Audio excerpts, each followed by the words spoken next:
Berikutnya, Anda akan ingin memeriksa persyaratan agunan atau jaminan untuk mengamankan pinjaman. Sejumlah persyaratan agunan dapat memengaruhi operasi normal Anda dan keseluruhan biaya pinjaman. Contohnya, jika Anda memerlukan mobil box lebih besar untuk usaha Anda, pemberi pinjaman mungkin tidak mengizinkan Anda menjual mobil yang lama jika mobil itu dipakai sebagai agunan pinjaman. Atau, pinjaman yang sudah cair tidak diberikan sampai proses pendaftaran agunan diselesaikan. Pemberi pinjaman juga mungkin meminta jaminan pribadi sebagai lapisan keamanan kedua di samping agunan bisnis. Jaminan perorangan merupakan pernyataan kesanggupan dari orang lain atau pihak ketiga yang bukan peminjam untuk membayar pinjaman jika peminjam tidak dapat melakukannya. Sebagai aturan umum, usahakan menghindari memberi jaminan perorangan untuk pinjaman. Dengan memberi jaminan ini, Anda menempatkan aset keluarga Anda atau teman atau rekan sejawat dalam risiko. Jika usaha Anda tidak mampu melunasi pinjaman, kreditur akan mengejar Anda. Mulailah mencari bukti untuk meyakinkan pemberi pinjaman bahwa usaha Anda punya cukup agunan untuk mengamankan pinjaman dan menjanjikan aset pribadi tidaklah perlu. Selain itu, Anda mungkin bisa menegosiasikan aspek lain dari pinjaman, alih-alih memberikan jaminan perorangan, seperti suku bunga yang lebih tinggi, atau meminjam dalam jumlah lebih kecil, atau untuk jangka waktu pinjaman yang lebih pendek. Terakhir, Anda mungkin bisa mendapatkan jaminan keuangan dari dana penjaminan yang terkemuka. Dalam kasus gagal bayar, dana itu akan mengembalikan kepada pemberi pinjaman sampai dengan nilai yang sudah ditentukan sebelumnya. Misalnya, 50 hingga 75%. Dana penjaminan biasanya mengenakan biaya 1 hingga 2% dari jumlah yang diasuransikan. Jika Anda masih tidak bisa menghindari jaminan perorangan setelah menegosiasikan semua alternatif lain, cobalah membatasi jangka waktu jaminan itu. Misalnya, tentukan jumlah tetap atau batas waktu pada aset jaminan perorangan. Masih ada persyaratan dan ketentuan lain yang juga penting untuk dikaji.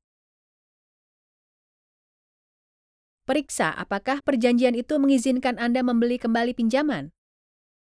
Artinya, Anda bisa melunasi lebih awal dengan atau tanpa biaya penalti. Negosiasikan dengan pemberi pinjaman agar opsi ini tersedia, jika mungkin tanpa biaya apapun.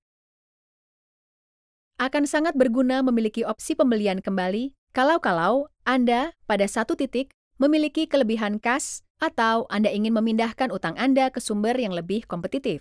Juga penting mengetahui apakah ada biaya non-pinjaman, misalnya biaya di muka untuk mengkaji dan menyiapkan dokumen, melakukan pemeriksaan kredit, atau biaya asuransi dan jaminan dan biaya lain-lain yang bisa menambah keseluruhan biaya pinjaman.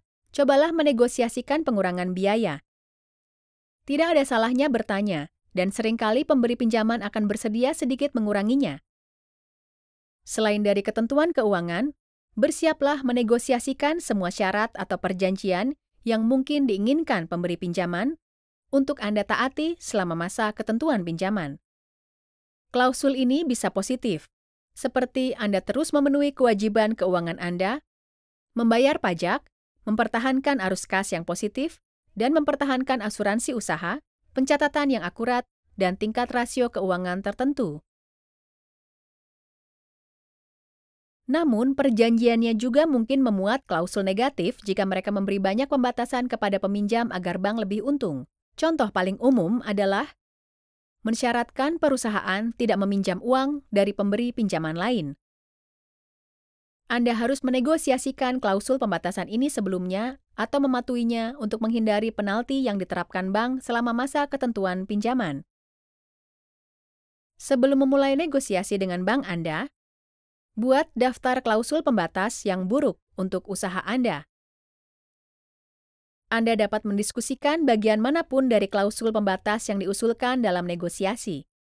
Tetapi Anda harus menyiapkan proposal balasan yang dapat dipertimbangkan dengan baik dan masuk akal untuk mencapai hasil positif. Tips bernegosiasi dengan bank dan lembaga serupa bank. Sekarang, Anda mungkin sudah menyadari melakukan pekerjaan rumah merupakan kunci untuk negosiasi yang sukses. Anda harus tahu tentang usaha Anda dan mengusulkan proposal dengan baik, dan semua dokumen yang relevan sudah tersedia.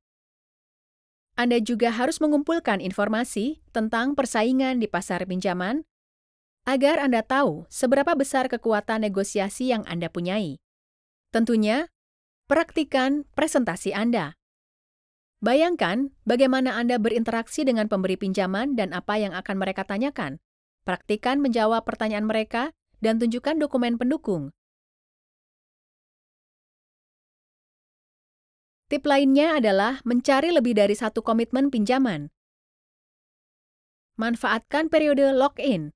Saat pemberi pinjaman berjanji mempertahankan suku bunga dan ketentuan lainnya untuk periode waktu tertentu, sementara permohonan pinjaman Anda sedang diproses. Periode lock-in ini memberi Anda waktu untuk mengumpulkan dan membandingkan tawaran pinjaman yang berbeda-beda. Jika pemberi pinjaman tidak menyebutkan tentang lock-in, pastikan untuk memintanya. Ayo istirahat dahulu dan periksa apa yang sudah Anda pelajari.